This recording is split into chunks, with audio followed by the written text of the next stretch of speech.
All right, we're back. Politics and Preppers, Saturday night, 10 o'clock Central Time. Remember, that's Central Time. And all three of us here again tonight. Mike is off his late schedule, I guess. Tonight. For tonight. Yeah. I have the weekend off. Well, at least you got the weekend off. Yeah. I had to work today. But then that's every Saturday almost. You got like 2 hours sleep. But... Well, you can sleep during the show. We'll wake you up when we need you. Okay, yeah. Sounds good. Say, Mike, wake up. All right. Well, as we know, Bonehead got 4 more years, so be prepared for a few things like gun control, more gun control, higher taxes, higher gas prices, higher energy prices. And one I forgot to mention last night, be prepared for carbon taxes, because you know that SOB doesn't like or likes the global warming crap, which has all been proven to be bullshit. Man-made global warming, and there hasn't been anything to show any evidence since what, the late 1990s that there might be some global warming going on. And in fact, I saw one of the Doomsday Preppers episodes tonight had this guy that's prepping for high water. Did we lose somebody? No. I'm here. Wonder what that was then. I sent a link to you. Oh, okay. Well, anyway, and he's out in Texas, out in West Texas, high desert area, I guess. And I knew when I saw why he was moved out into the desert, the minute he said that he was part several different things and part Al Gore. Well, actually, I knew that's what he was into that once he said he was gonna, he was there because of, he was convinced that the ice packs were gonna melt and water was gonna come up. That may be possible someday. I mean, we've been through periods like that, but they're, even on the show, they said, well, water levels are at the highest levels they've been in 2,000 years. Well, look at the freaking history of the world. How many millions of years have we gone through big changes? But it ain't man-made. And since he's talked about Al Gore, he's got to be convinced it's man-made. And he's such a wimp anyway. Some of the stuff he was doing out there. He lives out in the middle of the desert, and he's scared to death of rattlesnakes, and he doesn't want to get near them. And, dude, you're going to live in Texas out in the desert. You're going to have rattlesnakes, so you might as well just get over it. And he didn't like hunting. He wasn't much for hunting because, the hunter could become the hunted. We don't have a whole lot of stuff in Texas that hunts you. There are a few things here and there, but anyway, I get off that part. But I had thought about doing something controversial. Remember, and I don't really think I might touch on the topic here, but I'm not going to do what I was going to do. Remember just before the election, there was all this news about, if Romney wins, we're going to have to kill him. We're going to kill him, shoot him. It was that was all over the damn place on Twitter and different places. And, how many times has the left come up and even joked about killing Bush and, they need this person or that person that's liberal, that's conservative needs to die. And they don't even care. They either ignore it or they kind of go along with it jokingly, or they just plain back it up and agree with it. And it's okay for them to do that. But if I would have come on the show and said, something, there's nothing left to do, but we got to make sure that son of a bitch dies, then they heard about it, I'm a little show, and if they heard about something like that, they'd either come arrest me or they'd, try to bring me down one way or another. But I'm just a little guy on a little show, and they're never even going to hear it. But I really didn't, still kind of pissed about the whole situation. So I decided not to do that. So I just decided I'm just going to make a little point without, making it sensational. But Al and I were talking earlier today, And, this past week has been a bunch of stuff about secession. And I got phone calls right and left about it because of that petition that was in the news. And then there was a bunch of other states doing it too. But Texas had the biggest numbers. And that petition doesn't mean a damn thing. It doesn't matter how many people sign that petition. It goes to the president. It's not up to the president. It doesn't matter how many people sign it. But it was a good attention getter. I think Mike and I agreed on that. But in the process, there's been stuff said that, Texas is the only state that's got the right to secede under, if they want to, and they don't have to do this and they don't have to do that. Well, I couldn't find anything to back up what I've been hearing, but there is some stuff there. And once again, I'm going to go to Al because he knows more about this than I do. So Al, you want to get into that or you got something else you want to get into? Well, I mean, the only thing, Alex Jones had on this last Thursday show, actually Thursday and Friday he got into it, but he had on, I can't remember the guy's name, but he's one of the advisors to Ron Paul, and he was saying, Ron Paul gave a speech, his farewell speech, I guess it was last Wednesday, and it was like 48 minutes long or something, but he actually, during the speech, he talked about pretty much everything we talk about as far as the New World Order, what's going on with behind the scenes,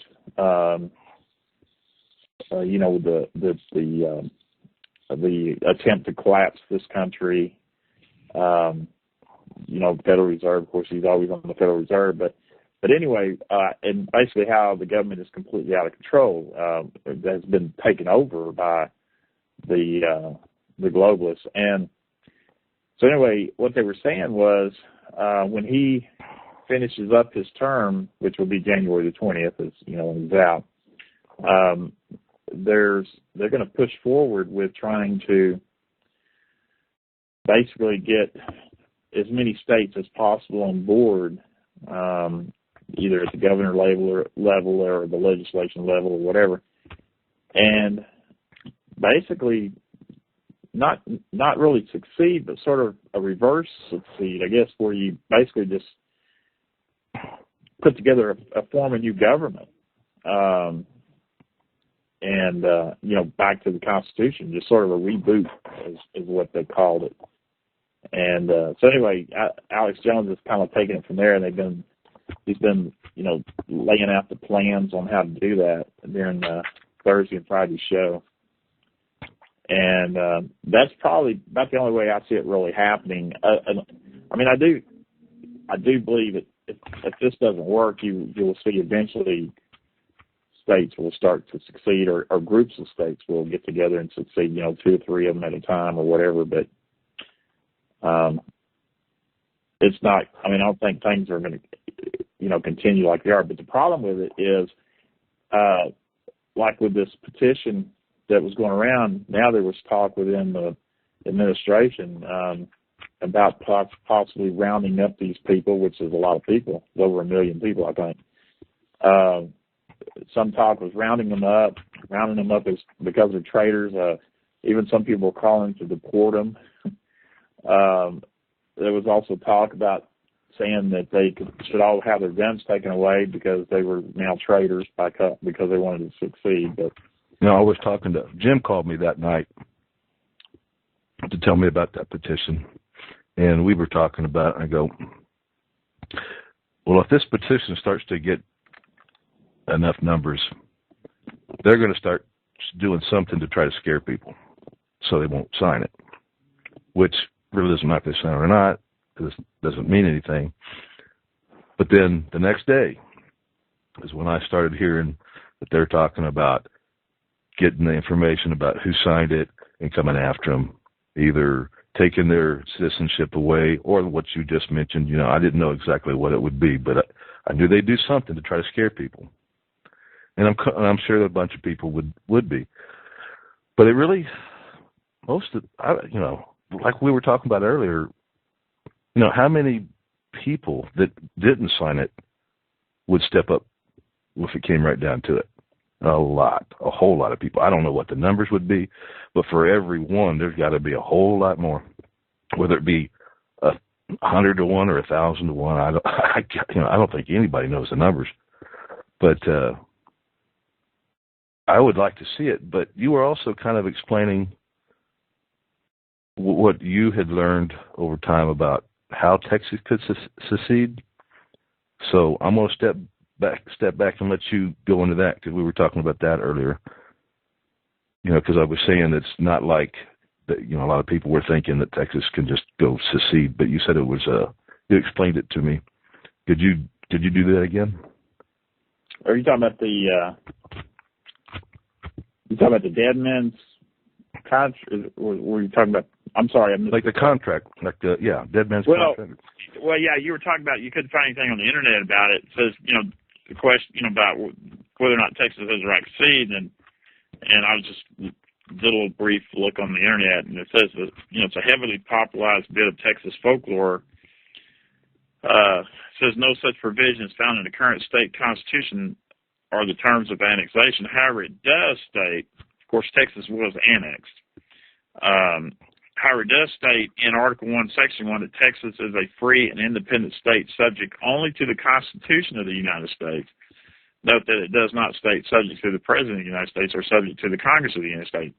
It says we're only subject to the Constitution of the United States. So by that right there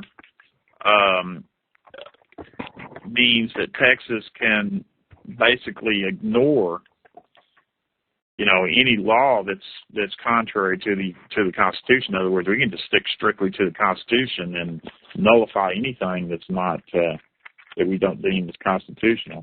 Do you think that's how they're going to go?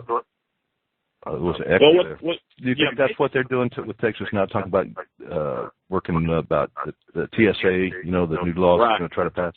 Right. Yeah. There's one of the state representatives has already filed a bill. What they call pre-filing, because they don't actually go into session until after the first of the year, and he's already filed a bill that will make it illegal for any person, including TSA, to touch any area of your body, your sexual area, your organs, whatever. In other words, they can't stick their hand down your pants. And they will be arrested and charged with a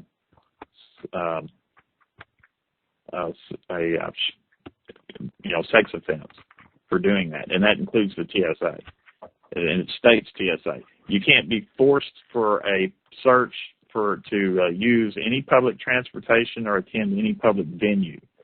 So they're preparing for TSA to be at sporting events, which they've have been trying to do that, in some other states. And buses and train places. Right. Any means of public transportation. Well, I got hopes that it'll go through, but, I don't think our guys in Austin have the wavelengths to actually stand up and do anything. But, we'll see. Time will give us the answer to that one. Right. Last time what did they do? Threaten to blockade the airways of F-16 so we couldn't fly in or out. Yeah, they actually placed the National Guard on alert in all surrounding states, in New Mexico, Oklahoma, Arkansas, and Louisiana, and told the governor that they would basically set up a no-fly zone over Texas where, we wouldn't be able to fly. And well, that would be okay with me because I'm not going to fly anyway. But it would, I got to look at the big picture. It would really hurt the economy in probably a lot of ways. Well, surprisingly though, Texas has the 15th largest GPA or GDP. I'm sorry, of the world. So we're pretty self-sufficient. Yeah, and I didn't mean it would collapse or anything. I just know that there'd be a bunch of businesses hurt. But, we could turn around and say, well, if you do that, we're not sending you any taxes because what I heard the other day, and I don't know if it's the right number or if how close it is, but like 90% of the money we send out of Texas to the feds never comes back. So let's just keep it. Right. And then see how they like that, because they ain't going to like that a bit. Because we know how much they want the money. Yeah.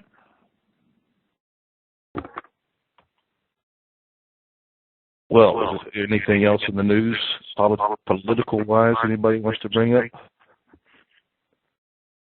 Well, the other thing, the other thing to keep an eye on is the this nullification. That I think it was 7 states passed nullification. All states can nullify. I mean, the 10th Amendment provides that, but there's a push on the nullification. Also, possible that the Obamacare may be coming up that will be going back to the Supreme Court. And I hadn't heard that. Yeah, what they're saying is the only way that got passed was by declaring it a tax. Right. Well, they said over and over again it wasn't. Then they said it was and wasn't. Right. But here's the problem with that. Obamacare originated in the Senate. Right. And if it's a tax bills have to originate in the Congress, not the Senate. Yeah, that's right. I forgot about that. Yes. So it's going to be going back because they can't declare it a tax because it didn't originate in the Congress. I hope they do something about it, because that's our last hope. I don't think they're going to do anything with it if it doesn't get it that way. Well, no, that's not our last. That's a good hope here, but I think really in the long run, you're going to have states. Well, yeah, that's true. They're not going to go for it, and if states stop, if some states opt out and are able to do, get out of it or nullify it, it's what they'll do. And I think Texas will be one that nullifies it. But if you get enough of those doing that, it's going to fall. It's got to be. They got to have every state involved in it. And if states start opting out of it and not doing it, then it'll fall on its face. And they've already extended. They had this deadline Friday for states to, set up their. I'm trying to think of the name of it. The independent insurance thing or whatever. Yeah. And they postponed it until December, and I think the reason they did because it's pretty obvious that a lot of states aren't doing it because I don't know if any states even did that. Yeah, and they're probably going to try to figure out a way to scare the states into it. But hopefully they'll stand. Mike, I think I heard you had something you were going to come in a minute ago. Did I lose Mike? Michael? Well, maybe you stepped away from it. We'll come back. Well, or maybe I just heard my echo again. I got this stupid echo going tonight. Really confusing me. Maybe I'll take this. Well, no, I can't take the headset off because I couldn't hear you. That doesn't work. All right. Well, until Mike gets back, if he had something, we'll let him jump in. But looks like he's not disconnected, so he's stepped away or something. All right, I got a couple things for you. PRI-G.com is a fuel saver we were looking into, and I heard it was good for 3 years. I heard good it was 7 years, but I went to the website, and it looks like it's $20 for a small bottle, 23, somewhere in that range. And it's an annual additive you can put in your fuel storage. I forgot to look and see if it was good for diesel, but I know it's good for gas. And so you put it annually, and so you can store it long term, because if you have a large amount of fuel, going over there every week or every month and putting some in your truck and then going to the store and buying more and bringing it back and putting it in to try to rotate your old fuel out would be kind of a hassle. This stuff treats, I don't remember how many ounces it was, but this bottle treats 200-something gallons, What was that URL again? PRI-G.com.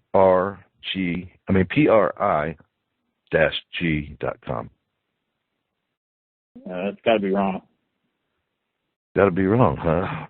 Well, it's total Chinese. You can't. PRI-G. Oh, what the heck? Well, tell you what, when I can step away from this or get away from this for a minute, I'll go back and look. But I wrote it down as PRI-G. I think it's called Fuel Saver. I wonder if it was PR, I don't know, it was .org or something. I don't know. I'll go back and try to find it. We'll see what we can figure out there. Let's try something else then. USA Wind Gen, USAWindGen.com. This guy's, I think he's up in New Mexico, up in hiding out in the hills someplace. And he makes these small, fairly portable wind generators for, fairly reasonable price for getting started. I'm into redundancy anyway, so I wanted to have multiple wind generators. So if one goes down, you don't use all your wind generation. And the same thing with solar panels. You want to add, if you want or are looking for multiple long-term resources for one spot, then you would probably want more than one. If you're looking for something to take with you, then this wind generator, some of these wind generators here he's got to probably be good. And, I think we talked last week about some portable solar panels that might be pretty good to look at least. I can't tell you if any of these are good or bad because I haven't bought any of them yet. I did go buy a generator today and got it from Tractor Supply. They have a sale going on. So I couldn't make up my mind whether I was going to get the one for $129 or they had another one that was $99. I was thinking about getting two of the $99 ones because I got some experimenting I want to do with I thought you different fuels and stuff. Huh? I thought you said it was $2.99. Oh, $199. It went on sale. I think it was $2.99 and it went down to $199. Oh, okay. But it might even not have been the same generator. So anyway, I went and picked that up today. And you got which one? I got the $199. It's like 1,400 watts. The other one, the $99 one, was 2,000 watts. But I think this one's built better. Looks to me like it's probably built better. And I really had decided when I went in there I was going to get the $299 one. So I was going to mess around with this alternative fuel stuff. And if I screwed a motor up, at least, I'd only be losing $99 and I'd still have one. And if I didn't screw it up, I'd have two generators. So if one broke in the middle of an emergency, I'd have a second one. Then again, redundancy. But that didn't happen because they didn't have any of them. And I didn't want to drive all the way to the other side of town. So I went with this one because this one was a good choice for now. And I could still go back next month, right after Thanksgiving. They may have an even bigger sale next week or something. You know how that goes. Is it the yellow one? Yep, it's the yellow one. Skippy. Yes, he's in the chat. He's back. Did I hear you wanted to say something a while ago, or was I just hearing my echo again?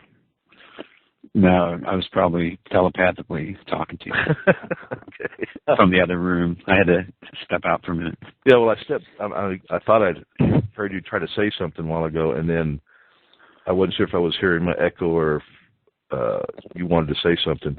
And then when I came back to you, you were gone. So I figured you'd be back. If I did, I don't remember. Oh, dang it, I really thought I wrote this fuel saver down the right way, but apparently not. You should have got that 17,500 watt one. What was the price on that one? That's only $27.99. Oh, is that all? Yeah, pocket change for some people in Dallas.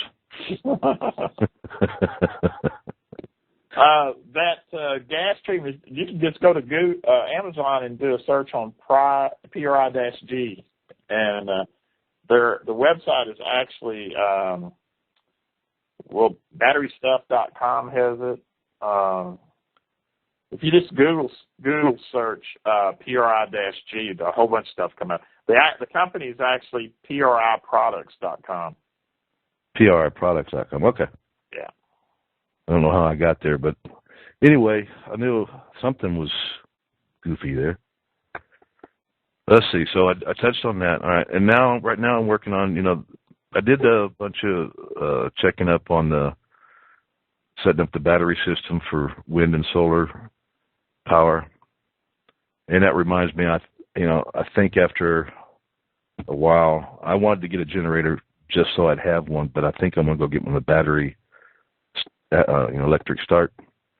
So once I get my generation system, be it wind, solar, combination of all these, I'll be able to set it up to where if the wind or the sun aren't working good enough for me, that generator will kick on when the batteries get to a certain point, and I'll set that up to where it'll kick it on and let the batteries charge that way.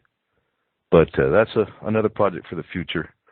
That's more of a indulgence than a necessity. But Actually, you really wouldn't need a real large generator just to charge your battery bank. No, but once you start getting into battery startups, you're starting to add money. And I'm still hee-hawing around with having the built-in 12-volt output and also a 220, so I could run my well if I wanted to. But I can still run my well because I have another pump out there that runs off a 110 that I could hook up to it and still do it. It just won't pump as much water as fast, but it'll water a garden or fill up a barrel within a short enough time to where that's not going to be a problem. So, like I said, it's more of an indulgence and a necessity for now, because when you're doing this stuff, you got to look at your finances and what you can afford. You don't want to screw up, and go put a bunch of stuff on credit cards. And I know some people are getting, something's going to happen pretty soon. So if I run up my credit card, who cares? Well, you can't play that game because we don't know if it's going to be 6 days, 6 months, 6 years, or 6 generations, or longer than that. But I'm thinking that something's going to happen. I don't think I have a whole, several more years to get prepared. No, I tell you what's going to drive that. The more people wake up, and the more the resistance gets, the stronger the resistance gets, that's what's going to drive that collapse. Yeah, I bet they would like to bring the collapse in towards the end of his term, but I don't know. Well, if they feel like they're, if they feel like they're getting exposed, and enough people are waking up, that's when they're going to drop the hammer, and there'll be false flags, and martial law and the whole bit. That's what'll bring all that on. Yeah, and I don't think anybody knows when, except for maybe them. I'm not even sure they know when, because like you said, it might just determine on how fast they look like they're going to get, pushed into it because of people finding out and figuring it out and fighting back. I also looked at something else. You remember the hydrogen generators that was just a rage there for a little while? Uh-huh. You can make them fairly easily, but I want to remind people these things are dangerous. If you don't know what you're doing, don't bother with them. Even if you do know what you're doing, make sure you understand how to do the safety stuff that goes along with them. And when I was looking at them and thinking, to use the hydrogen generation for driving a generator or heating food or a room or whatever. And then I was looking at, these things really take a lot of juice to get them going. Now, they're cheap to make, not hard to make, but when you start looking at how many amps it takes to drive one of those things, it might not be worth it. Because if I'm going to take 6, 8, 10 amps to drive a decent sized one to produce enough hydrogen to run, say, a generator, well, I'm taking that out of the generator, and it may not be efficient for what's left over, depending on your size generator and how much it takes to drive it. It may just not be an efficient thing. And then when you look at, okay, well, I could use a solar power or wind panel power to drive the generator. Well, why not just pump your solar or wind back into your batteries instead of running the generator and putting hours on it and wearing it down? So I don't know if it's a very efficient thing, but it's something I looked at, and I wanted to bring that topic up. All right. Now, Mike had a book, and I want to talk about books and stuff tonight, but Mike had a book he wanted to suggest, so did Al, so I'm going to go to Mike first. Well, mine's going to be probably a little bit off the wall, but I don't know if you've heard of Tim Ferriss. No.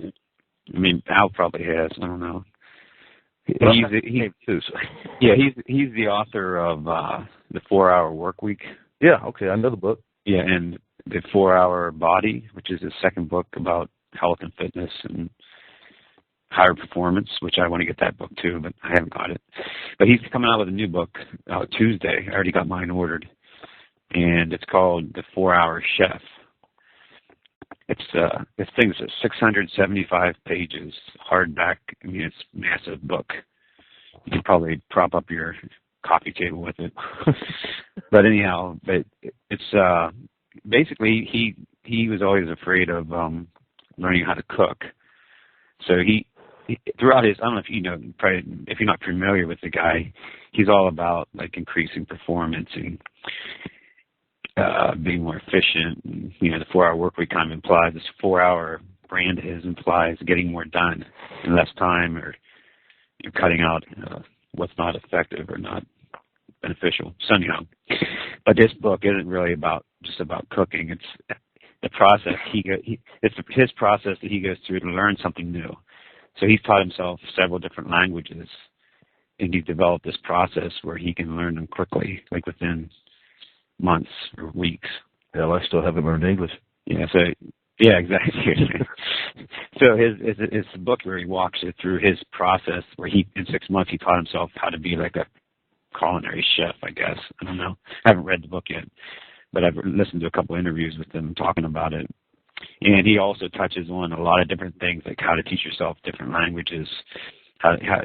He taught himself like how to dress game in the wild. Like I think he went out and learned, even though he was really into that. Does it teach us? I guess we're going to have to learn how to speak Chinese anyway. No, but what it does is it teaches you. Yeah, I know, but it's good skills to have. I mean, you never know what situation you might need to learn anything. Well, you said it was kind of off the wall, but it's not. Yeah. Because what I was going to talk about was learning how to cook and different things and field dress and whatever. But go ahead. But the book is a way to teach people not so much those specific tasks, but it's teaching you a way to learn faster. So if you have goals for prepping or anything in your life where you want to learn something, like say a language or some kind of skill or a sport, he teaches you ways to where you can, you ever hear of the 10,000 hour rule? Like if you do something for 10,000 hours, you become an expert. But he kind of says that you can't just follow those things because that's what everyone has always said. But sometimes there's ways to find anomalies to get things, to learn them faster. Well, hell, if you just read a book on a specific topic that teaches you something, you got more experts than a bunch of people out there. People don't even hardly read anymore. Yeah, so he has systems that he uses to learn to learn something new. And I'm not going to get into that because I haven't read the book yet. I basically got some concepts that he talked about that are in the book, so I'm really anxious to read it. Well, keep us filled in on that. How much is that book? I got it from Amazon for $21. That's not bad. Not bad, really. He's one of the first guys that is published by Amazon. Amazon now is publishing books, and I guess it's a pretty big deal because how much do people to spend to go out and buy a DVD to watch. This thing's almost 700 pages. It's hardback, all color. There's like thousands of images in it. I mean, this guy put 3 years into writing this book. But there's Barnes and Noble's blocking it because they don't want Amazon publishing books, and so it's a bit of a. Well, how are they blocking it? Amazon is publishing it. Well, they're saying they're not going to carry it. Oh, well, hell with Barnes and Noble. There's other publishers or distributors, I guess, that are just sell it on Amazon. I guess it's kind of a kissing contest. Yeah. Amazon is going up right across the street from my work right now. Oh, really? Man, they are moving the dang dirt over there. They got a bunch of big earth movers and all kinds of stuff. They are moving that dirt quick. Yeah, that's a fulfillment center. It's a shipping center. Yep. They got them all over the country. Yeah, I'll tell you what too. I mean, while we're on the topic of Amazon, if you're not familiar with their Prime, Amazon Prime, it's like $79 a year, and they have millions of products that you get free second-day shipping with Amazon Prime. So you can go in there and buy like one little item and get free second-day shipping if you pay this one fee per year. So if you're buying a lot of stuff, I know it's not it's just. Well, there are a lot of people that buy a lot of stuff off of Amazon. You can cheaper there than what you can locally. Oh, I look on Amazon always. Yeah, but that Prime's pretty sweet deal. I bought some stuff for work. I wonder if they're going to have a pickup window. Why don't you just go pick up my stuff across the street? Maybe. But no, I mean what'll happen is if you order anything on Amazon, that's where it'll ship from because that's your closest. You know. Yeah, that's like 6-8 miles from here. Can I get it? 2-hour delivery on that? Yeah, right. Someone drive by, throw it out the window. Yeah. Well, that just means that ground will get to you the next day. Yeah. I'll pay for 24-hour shipping. I'll get the next day, and I could have got ground from the same time. It's pretty smart for them because just about everything I've ever ordered from them comes in a day. So I guess I'm paying to get something second day when it's going to come in a day anyhow. Yeah. But anyhow, it's a pretty cool service. But that book, though, I would encourage anybody just at least look it up. You can search 4-Hour Chef. I'll put a link on the show notes because I'm picking it up now. All right. Al, you had a book? Yeah. If you go to a website, well, I sent a link to you, but if you go to nuclearwarsurvivalskills.com, it's all one word. There's a free. Well, the first link is they're selling it pre-printed for $19.49, but right below that you can download the PDF version of it for free, and it's a pretty good book. It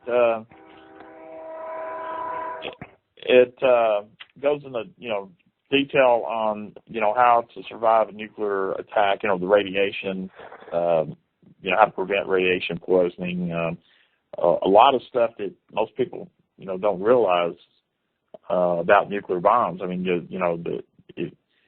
depending on where you're located, if you're outside of basically a 5-mile radius, then the only thing you got to worry about is the nuclear radiation, and this book goes into great detail on how to survive that. So it's a pretty interesting book, anyway. Well, I was thinking about all the different things I don't know.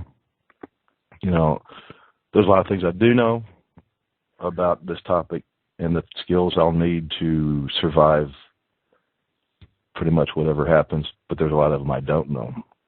And, who of us knows it all and who of us has time to learn it all? Most of us don't because there's so many different skills. And you're going to have to search your own abilities and figure out what you don't know and what you might need to know, whether it be dressing out an animal. Some people don't even know how to cook because they just go to fast food places or go out to dinner all the time, or know how to cook very little, don't know how to cook from scratch, or don't have survival skills couldn't measure how to cut a piece of wood, or whatever it might be that you're lacking in knowledge. Now, you can buy books on all this stuff, and if you're planning on staying where you're at, and you're determined that's what you're going to do, then, buy your books. But you can't take all the books you're probably going to need, depending on, where you're at in your accumulation of knowledge. So you can get a lot of this stuff on DVDs. There's a lot of stuff out there like that. You could get you an inexpensive little DVD player like you put in a car, 12 volt. Or, maybe you figure you're going to have power where you're at and you run 110. But I suggest getting one little portable one that's 12 volt. Or if you've got a small computer, like a laptop, put it away, put it in, protect it from the, nuclear blast, whatever, And you can get a lot of knowledge on DVDs. You can put them on hard drives. You can get a lot of knowledge that you can transport with you fairly simply. I don't think go ahead. No, I was just agreeing. Okay. I don't think I'm going to go into the book thing. I like to read, but I think I'm going to start stocking up on some of these DVDs. And I don't have any place for you. I'm not going to tell you which ones to get right now. Like I said, you're going to have to kind of search your own soul. Might have to start touching on topics of stuff that you might need. So I'm going to hit both of y'all up for ideas. Well, I can give you an idea right now. Okay. You stack up on DVDs, you better have you a means to play them or display them we had a EMP or anything. Well, that's, we talked about, putting them in metal, stuff in metal trash cans. Yeah. Yeah, and some people are, one of the guys is picking up these old microwaves and using those to store stuff in. He's picking them up for $10, $20. But to me, I'll just go get the old metal trash can, and put them in there because they don't cost that much, especially when you look at how much room. You can put a lot of stuff in one of those. Yeah, and you want to make sure there's absolutely no holes at all. Like I was looking at one where they had bought the real small trash can, the real small galvanized can at Lowe's, and the handles had been, the way the handles were put on there was actually a rivet hole, and it allowed it wouldn't work as a Faraday cage that way. I would, and you can test those by putting a little AM FM radio in there and close it, and if it starts getting static, you're probably pretty good shape. But you can also, you can get some stuff and patch those holes up fairly simply. That metal tape, aluminum tape, what do you call it? Duct tape. The metal duct tape they use on ducking and stuff. Yeah. So that's all you need to protect it is just metal? Yeah, go ahead. Yeah, what you do is you can buy like at Lowe's or Home Depot, they got those galvanized trash cans with the lid on them. Tractor Supply has a. Yeah, Tractor Supply. They're around $20, $24. And then what you want to do is you want to line the inside of it either with cardboard or I saw where one guy was using. You can buy this that styrofoam. It's like a 1/4 inch thick or whatever. Mm-hmm. But anyway, you just want to basically line the inside of to where whatever you put in there is insulated from the metal. It's not touching the metal, and that will protect it from an EMP. Mm. Yep, and you got a bunch of room there to store a lot of stuff. Yeah, and the way you test it is just like you said. You turn your radio on, the FM, AM, and FM. You turn the radio on loud, playing the music, and put it inside and put the lid on there. And if it all quietens down, you're protected. So if I had a tank in my garage, what kind of tank? Just a tank. I don't know. The kind that goes boom. Yeah. Well, you better have a big trash can. No, I was thinking if I had a car, I could protect it. Well, that depends. Someone could bring up their garage to protect it. You could, but you'd have to go through and find all the holes and fix all the holes.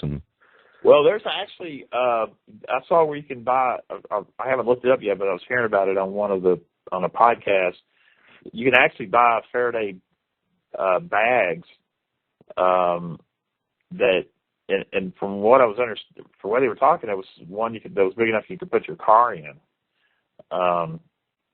So there's some sort of there's a way to make some kind of bags that evidently they're probably almost like Mylar bags, where they have the metal covered with plastic covering them, And that's another thing you do. You want to buy trash cans, buy Mylar bags and put them in there. Put them on your shelf out of the way. I think we've touched on that topic before too, but I don't want to have to go drive my truck out of a Faraday bag every day. But if you got, no, you have an extra car. Yeah, if you got an extra car or something, Yeah. And I've been hearing some other stuff. Some people are saying that some of the older vehicles won't be affected by it. Their alternator stuff won't. But I have a feeling that depends on how close it goes off. But if it goes off too close, depending, you might not need to worry about it. So, can they hurt people? No, the EMP even if you're close. No, the EMP doesn't. No, but if it's from a nuclear, the EMP from a nuclear blast. I meant the device. Yeah, you got to worry about the radiation stuff there, but right.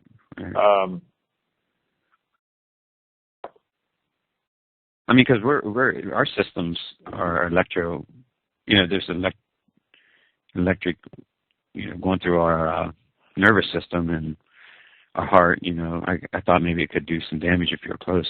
I hadn't heard that it could. What it does, I mean, I don't know what how close you'd have to be, but basically what it does, it destroys circuits.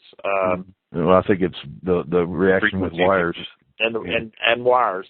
Which reminds me, you might want to, if you're going to store your generator, you might want to figure out some way of storing that where it's protected.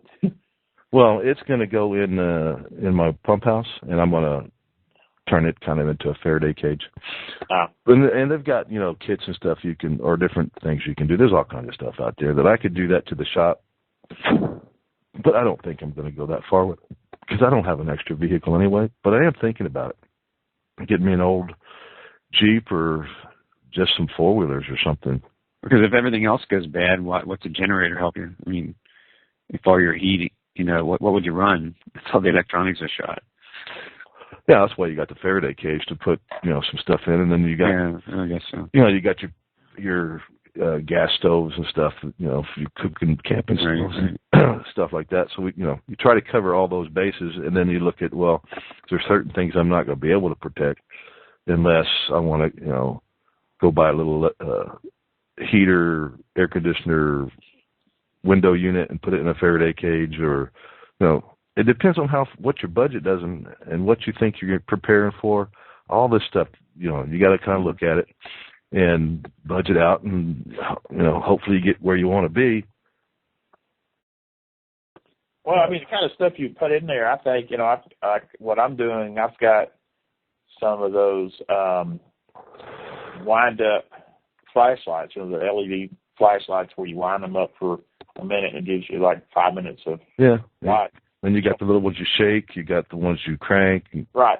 Well, I got that, put something like that in there, like a radio, AM and FM weather radio, in case somebody does, or, you're able to pick up some kind of broadcast. If you got any type of communication walkie-talkies, for family, you put something like that in there. And like I was talking about, the little computer, little laptop, or a little DVD player or something. One of the things I was going to do if when I was thinking about getting the $299 generators was, I was going to have redundancy, but I was going to put one in a Faraday cage and the other one to have to use and do my experiments, but then it would be there sitting where ready to use if I needed it. But the second one would be, even without an EMP, I would have it there in case the first one broke down, have the second one for backup, but with an EMP, it would still be protected from that. And, I don't know if it'll burn out an electric motor, depending, I guess, again, it would depend on how big a pulse it was and how big your pump was and how big the wires were. Well, how about if you just put whatever parts would be destroyed, put them in a kit protection? Well, Jim was telling me the other night that the that the some of the military surplus generators, if not all of them, are already protected. Right, yeah, but I'm saying if you're worried about the starter or the motor, just have an extra one of those. You could do that. Or, well, you could, like, if you have a newer car, you could go out and get backup computers for them, because that's what's going to go first, you know. Yeah. But those things aren't cheap either, so. No, I was talking for a generator. Like, yeah. Instead of protecting your whole room with the generators in, just have a couple parts. I think the newer generators that, like this one, would be affected, but supposedly a lot of the older ones wouldn't. The ones that were using points and plugs. Mm-hmm. I don't think supposedly those aren't affected, but the newer ones would be. And then again, the military versions are that you can get fairly cheaply, but a lot of them have stuff wrong, so you're probably going to need to be able to do some mechanical work, like the tank's gone or muffler's gone, or you have to go back in and redo the, give it a tune-up and all that kind of stuff. So you probably would have to know a little bit about mechanical work, or know somebody that you could take it to, small engine repair or something. I missed out on one the other day for $20. It got sold before I got there, but I was going to have to do a bunch of work to it. But I was thinking, I'll do it, give it a shot, because it's already protected. But I didn't get it. So, Mike, I'm putting you on the spot here. Okay. All right. I know you're not an outdoorsman, but say you were going to look at books and DVDs to put in your library to help you down the road if something bad happened. What do you think would be where you would start? Where would I find the books? No, where would you start? What topic? Oh. I told you I was going to put you on the spot. Well, I think it's more like a general, like survival. In a real big emergency, I want to know what I can eat, like how I can catch it, how can I get water. I want to know what plants I can eat. And I know there's books out there like that. I just don't know. See, I would start on what plants for me, because yes. I know how to hunt, I know how to shoot, know how to dress the animals out, I know how to cook, even though I don't know how to can, to the point that I, probably should, but it's not real hard. And my wife has already shown, and she wants to do something. Yeah, but in an emergency situation, you're not going to have enough food to can. Yeah. You're going to have to be able to survive. Well, and that would obviously prepping is one thing that would be kind of a long-term thing, because once you get past the initial and you start raising your garden stuff, and you can start canning it, but then again, you would have to have that stuff sitting around the house ready to go if you get to stay where you're at. Yeah, I'm a little bit familiar with canning because we used to do that when I was younger. My parents, grandparents. And there's really not a whole lot to it, but there are, different things are canned different ways. And I work in the food industry, so I kind of have an idea of what I got to do. but I don't know if I'm out in the woods what I can eat. I don't know how to snare a rabbit or something. I've watched enough survival shows to at least know that I'm not stupid enough to think I can just go out there and just be carefree, like start eating stuff. Yeah. No, I mean, the way I understand it, dry products, like anything that's dry, if you vacuum seal that, like, for instance, if you buy, let's say you buy a package of instant mashed potatoes, for instance, so and that'll have a expiration date on it, best by so-and-so date. Right. But the way I understand it, and I mean, everything I've been looking at so far, and correct me if I'm wrong, that if you vacuum seal that, of course, the package that's in is not vacuum sealed. It's sealed, but, there's air in it. Mm-hmm. But if you take that and vacuum seal that package, you basically stop that. You're putting it in suspended animation. It's not. It'll still age, but it'll last a lot longer. And even once you get past those expiration dates, they're still good to eat for a while. Oh, yeah. Depending on what it is, it just will slowly lose its nutritional values. I mean, But there's different ways to preserve food. There's obviously, you remove moisture content. That's the one thing you're talking about. And then you can reduce pH. You make it acidic, like pickling. Yeah. You know, Salting pork and stuff. Yeah, you can make a brine or whatever and Yeah. make it salty. So, I mean, and then you can just seal it. Yeah, and like canning is just taking oxygen. Yeah, I mean, you can sterilize it and seal it. It's just a matter of how good your seal is. So, I mean, there's not too many. It's pretty common sense, kind of, but there's a lot of like age-old ways that people for thousands of years have preserved food that we've kind of gotten away from. Well, I'm going to put you on the spot now, Al. What would you think your first thing would be that we haven't already talked about? And the question would be for education on a survival topic. For somebody just starting out? For somebody just starting out, no, but not really just starting out. Somebody, you're just starting out basically, but you're ahead of the curve in a lot of people. But I mean, something for you. I don't really know. I don't think you're a hunter or an outdoorsman. So what I'm saying is there's going to be things that you're not going to have time to learn, or you don't know if you're going to need, but you can maybe see a need to have that information sitting there to be able to teach you later if you need it. Well, yeah, that's why I'm actually putting together I call it my disaster book. It's basically a 3-ring notebook, and the first thing I did with that was I printed out a Google Earth view of my neighborhood and located all the swimming pools in the area. And that was one of the things I went in there. And as I come across, tidbits of information on how to do things, like how to can or how to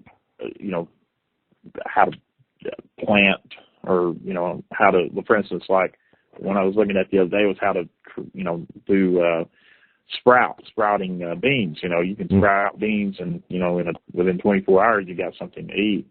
But anyway, just stuff like that I run across, I'm putting in that book. And the reason I'm printing it and putting it in that book is you never know, when you may not have power or whatever to, download it on your computer or whatever, you may not have access to it. So I just want to, do both. I download it and make a hard copy of it as well. Yeah. Well, I think the best thing to do is like, I should have known you kind of already had something going there, because you're kind of a very organized person. But I just lost what I was going to say. So where were you going with that? I mean, do you have some ideas? Or? Well, I do. I mean, and again, it depends on where you're at in life and what you already know. But all right, you're gonna need to know what you can scrounge up, which we already talked up. Out of Mother Nature. If you're going to stay at home, or bug out. Oh, by the way, I ordered some emergency seeds. You're going to know how to garden. That $37 pack? I'll have to go back and look which one I got. I don't think it was that big. Because, let's come back to that. Remind me in a minute. I'll come back to that. I'll explain what I was doing there. All right, so say you already got your water and stuff like that put away. Now we're looking at things. So what am I going to do for long term if I survive this stuff? Is you're going to have to learn how to grow some of your own stuff. You're going to have to learn how to butcher things, whether you find a way to find some animals that you're going to raise, or whether you're just going to go out and hunt them. The next door neighbor's cat might be tasty if you do it right. I don't know. You know what the thing that worries me the most, Steve, is other people. I'm not sure I'm going to have the environment that I can go just look in the woods and find something to eat. I think I'm more concerned about just protecting myself, my family. Yeah. Well, that's going to be your chaos. That's going to be your number one problem. Right. Yeah.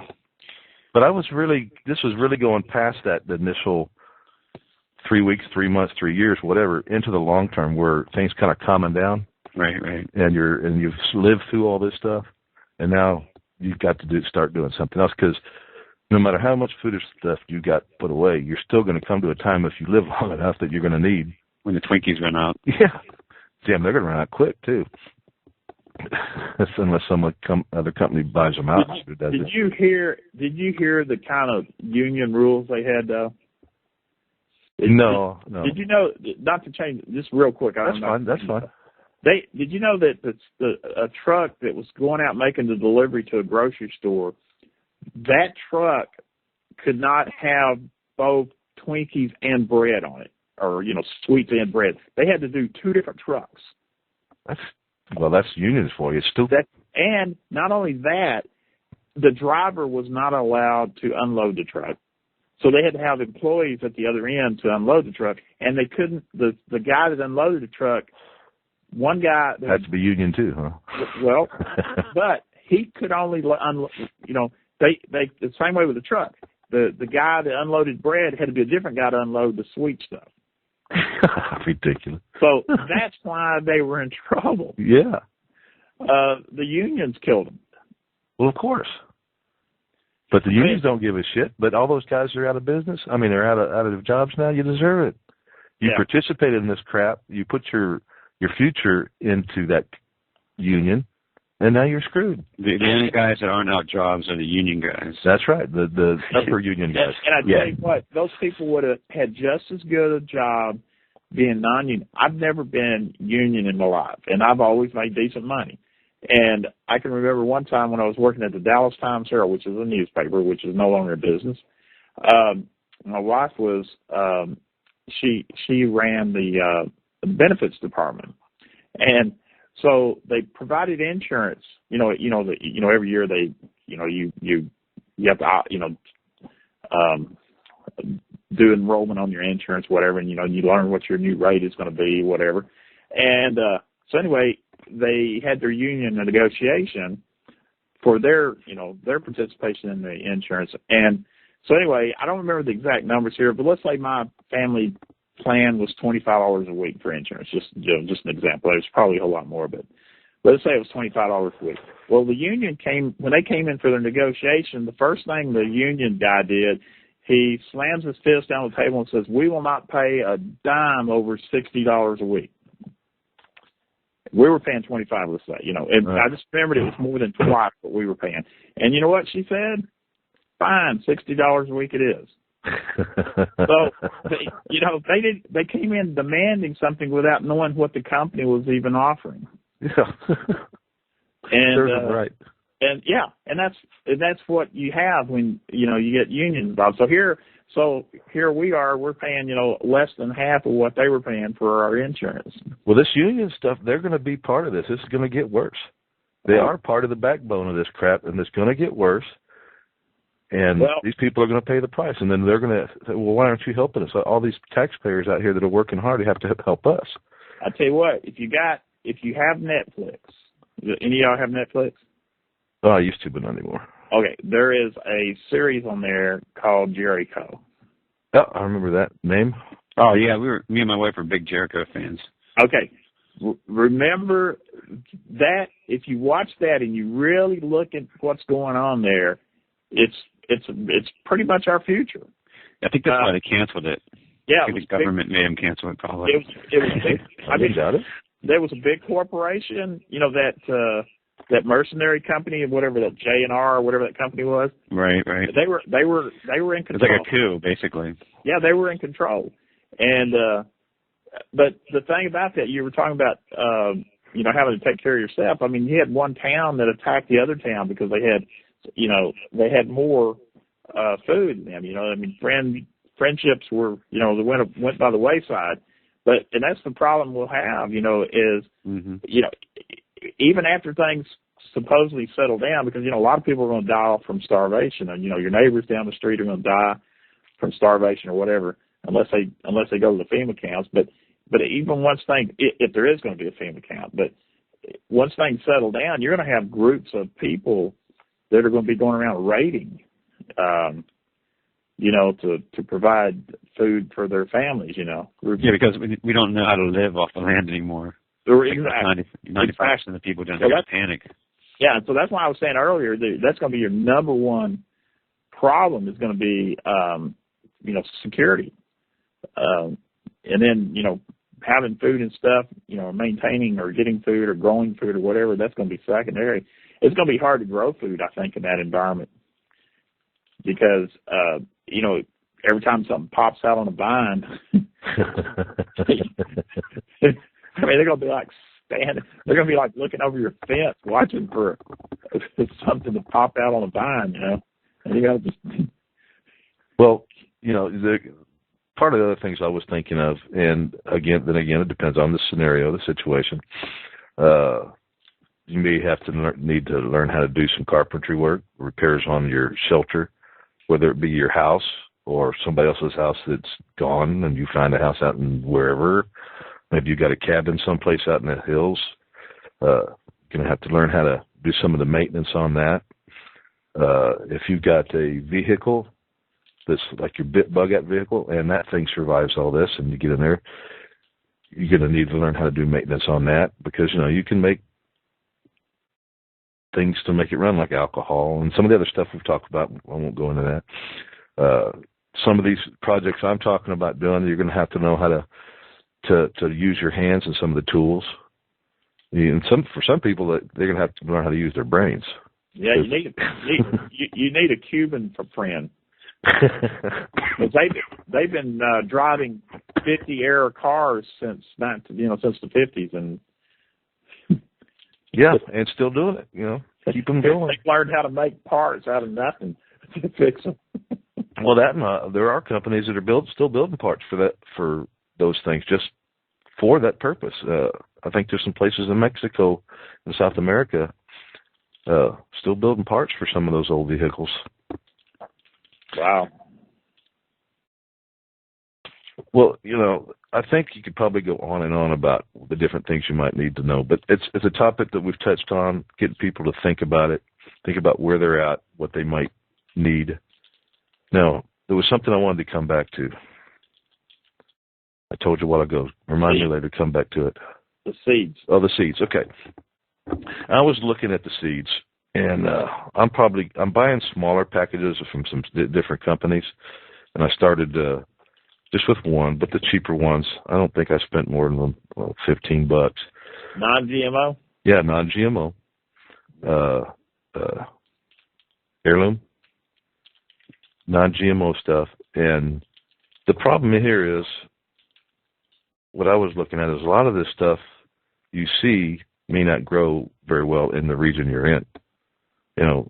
Some of the plants you grow up north, some people who grow up north are not going to do well down here in the south, and vice versa. Shorter or longer winters, shorter or longer, summers. Some things are best done in the spring, some in the fall. Some of the stuff in the fall from here may not do very well up north because it gets cold too fast.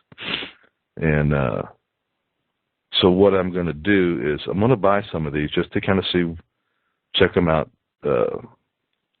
see what kind of packaging, how long it takes, see what kind of shape the seeds are in, re-germinate some of those seeds,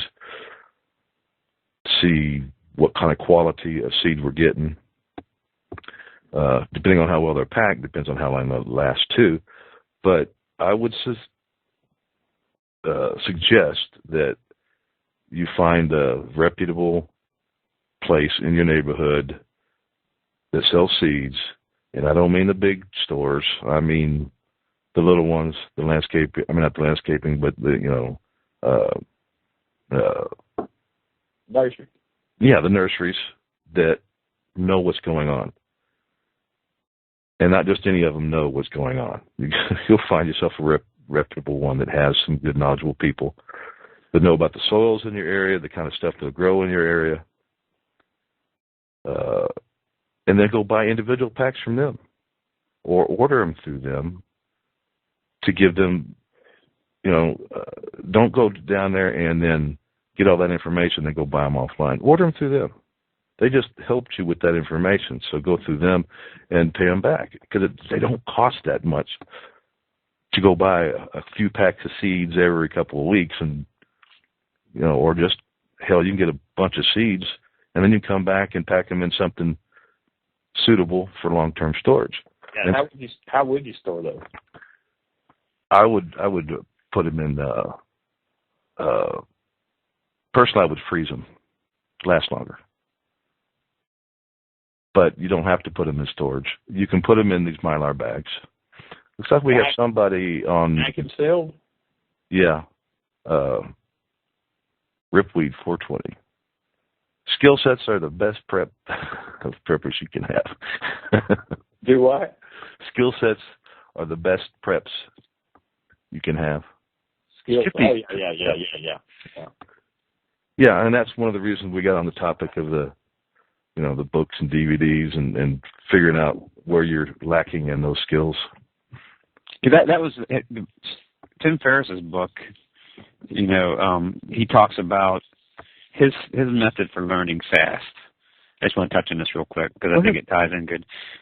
He has this that's what he calls it, the DIS method. But D stands for he deconstructs and breaks down exactly the process. And then he uses like the 80-20 rule to figure out the 20% that you really need to learn. I think that like when it comes to prepping, I think that's what we're kind of doing, trying to figure out what the most important thing is to learn.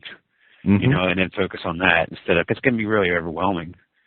And if you try to look at it and think of all the things you have to prepare for. So you just kind of boil it down to where's your biggest bang for the buck. Write all your ideas down. Yeah. Just start writing the list out, and then come back once you got your list done. Then prioritize them. Yeah, like list out everything you could possibly do. List out by cost, by potential for it to happen, and then one of the other things he talks about is sequencing, which is you do things in a certain order. It's more efficient. And then the last thing is do things that you're going to be willing to kind of get done. I mean, you may talk about you need to build a generator, but you may not get it done. But you can go out and get a gun. You can go out and get seeds. I mean, there's some basic things that are like there's something even more likely to. Well, I think that's where a lot of people have problems. They're all these different things, and they start thinking about it. First, write them down, because then you don't have to think about that part. Then you can itemize them and start thinking about individual ones, just like you're talking about. But it gives you a way to start organizing, start thinking it through, and you don't have to start thinking about, well, what was on that list? I thought about that, but I don't remember what was on it. You write them down and just start prioritizing, like you're talking about. Rip puts his seeds in a mason jar and puts them in the freezer. That's what I do. Yeah.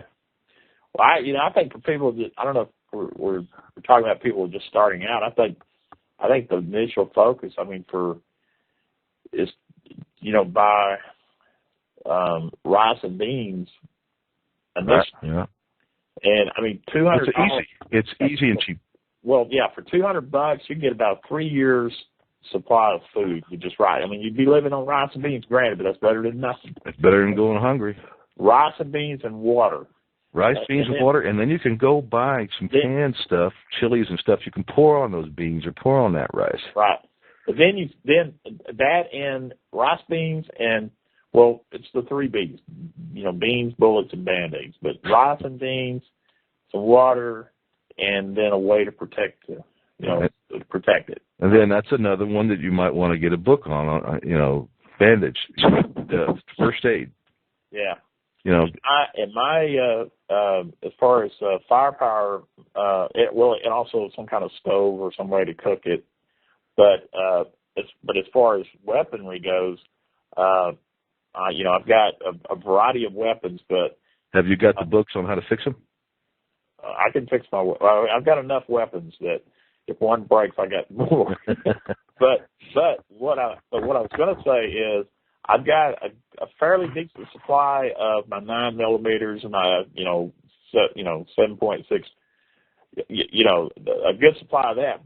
But I have a 22 a couple of 22s, and I have bought, my goal, and I'm close to about 10,000 rounds of 22s, because you can get 10,000 rounds of 22 longs of 40 grain bullets for, a few $100s. Oh yeah. And the thing about that, they're small enough. You can, if you had to go on a short jaunt somewhere, walking, you can carry a whole lot of ammunition. Yeah, that's why 22s are one of the favorites. They may not be the best for self-protection, but they sure can do a lot of hurt. Believe me, just I've changed my whole opinion on that. Yes, granted, you may have to shoot them a couple of times, but you fire one 7.62 round at them at 30 cents. You can fire a whole lot of 22s for 30 cents. Yeah, but you can also reach out further. And that's kind of my philosophy, is to have lots of 22s, because, you can do so much with it. But my philosophy is I don't want them to get close. I want to reach out and touch them. Hey, that 22 will kill at 300 yards. Yeah, but I saw a video. It goes through 3/4-inch plywood at 300 yards. yeah, it's still a good killing thing, but it drops a lot too at 300 yards. Huh? It drops a lot too at 300 yards. So go out and practice with it. Well, yeah, any bullet's going to drop. Anything's going to drop. Yeah, Rip's saying the biggest grizzly bear was in North America was killed with a 22 long rifle. Yeah, 20, and I don't, if I sound like over the time I've talked against 22s, dude, I got 22s and I got lots of ammo for 22s. Well, they're great. What I'm saying, I guess what I was getting at is if money is if you're on an extremely limited budget. Well, that's why I started. Get you a good 22 rifle that will take a clip, a 30-round clip, 10/22, and you could buy 500 rounds or $18 for 500 rounds of bullets. Don't take you very long to get a lot of ammo, and you're going to need a lot of ammo if there's ever a zombie attack. And learn how to clean your guns. If you're one of these people that go out and buys your gun, puts it on the shelf, and doesn't know how to clean it, and you get in a situation where you need to use the damn thing and you don't know how to clean it, well, that gun's not going to last you very long. Go to YouTube, and you can find videos all over the place for no matter what kind of gun you got on how to clean it, how to break it down, how to break it down, how to clean it properly, how to field strip it, everything you need to know. Yeah, there's plenty of YouTube is a great resource for prepping. Yeah, you can download those, right? And copy them. There are you have to get a little program to do it, but yeah, there's free programs. There's programs where you can download them, but the YouTube is a great place for prepping. But the thing you want to watch for is look at several different videos on the same subject. Mm-hmm. Because you're going to get different opinions, and or you'll get a video that will correct somebody else's video. And then they'll use the information and do it yourself. Yeah. To make sure that you got it figured out. Yeah. Do you guys have a YouTube channel? Yeah. Yeah. Well, we don't have the show. Don't have one, does it? Well, I got one for the website. Yeah, go ahead. What is that channel? I think it's YouTube/LiveFreeNews. YouTube.com/LiveFreeNews, right? Or is it on it for yours? No, for your website. Oh, okay. We haven't done anything for Live Free News yet, have we? I don't know. I thought I set one up. I don't. We haven't done any videos, so I guess it wouldn't make any sense. Well, I'll tell you what. Let me crank up this other computer and go find it real quick. Well, I don't have to crank it up. I got to just turn the thing. But I'll take the opportunity to tell everyone that the show notes are at livefreenews.com/31. That's episode 31. And I didn't want that to happen. And I want to remind everybody my website is bestbugoutbagcontent.com. Go by and visit for a little while. Hang around there. Make some comments. You like it? You don't like it? Tell me what you think. I can always use a little bit of input.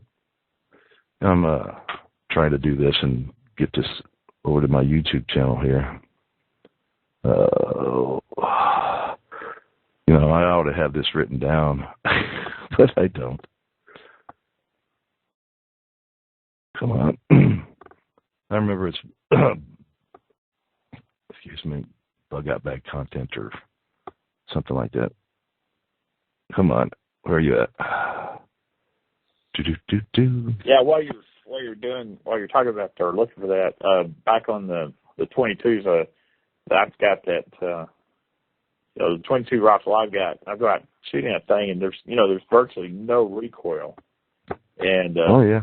I mean, you can just, compared to my high-powered rifles, but I mean, you can sit there and get dead on target with something, man, just sit there and put 30 rounds through it before you know it. And, you get a 40 grain bullet you don't want to get hit with that. One of y'all do me a favor. Go to YouTube and punch in bug out bag contents. Well, if I go to it, I lose my Skype. Well, I'm subscribed to your channel, so let me just go to mine and I'll find it. All right. Bug out bag contents, I believe, is what it is. And there's some, I did some stuff on some guns and some different things there. I got Alamo Fast Draw, but that's a different topic. I don't think you need to learn how to shoot the old 6 shooters fast in this particular situations we're talking about. And most of the people are not going to have those guns anyway. And it takes a lot of practice to be able to take out 3 targets in under a second. So that's probably not something that people need to be able to do. So it's youtube.com//bug-out contents. Bug out contents. But for some reason, it's all capitals. Yeah, that's what I'm showing here too. All capitals. I'll put a link on the show notes for that. Yeah, and heck, I don't remember how many videos I got on that channel right now. Remember the ones, the Revolution TV show, we got those up there. And there's some links to you and some of the other stuff that I like. I did some on the Kel-Tec Sub 2000 and my... so you have 11 videos. Yeah, and my, let's see...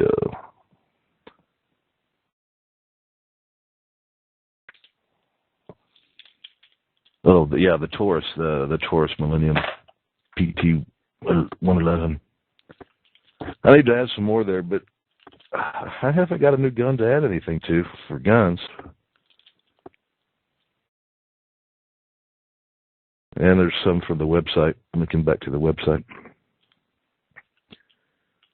So I guess that's about it for tonight. Anybody got anything else they want to add? Not for me.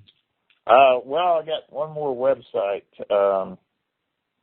that people might find beneficial. It is PleasantHillGrain.com, and you can buy a lot of a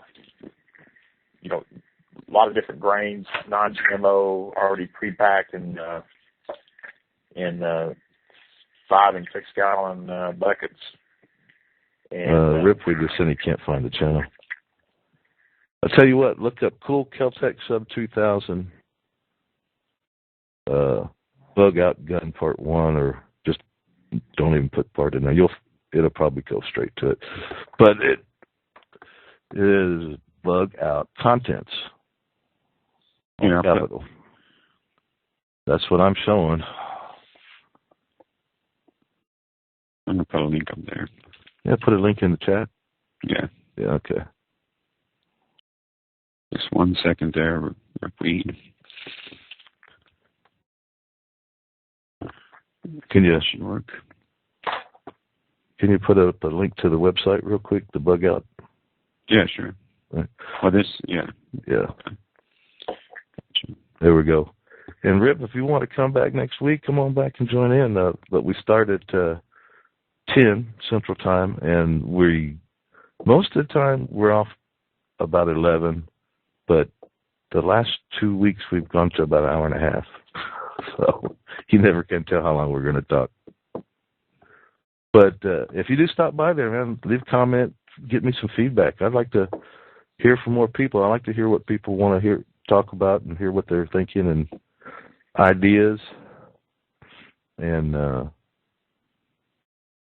we'll let you join in the show sometime if you want to join in and talk. But I'm going to call it a night, guys. If y'all want to hang around for a minute and visit after I turn this thing off, we can do that. Hopefully the show will turn off when I tell it to this time. So here we go. Thanks, Al. Thanks, Mike. Thanks, Ripweed. This is Politics and Preppers, Saturday night, 10 o'clock Central Time.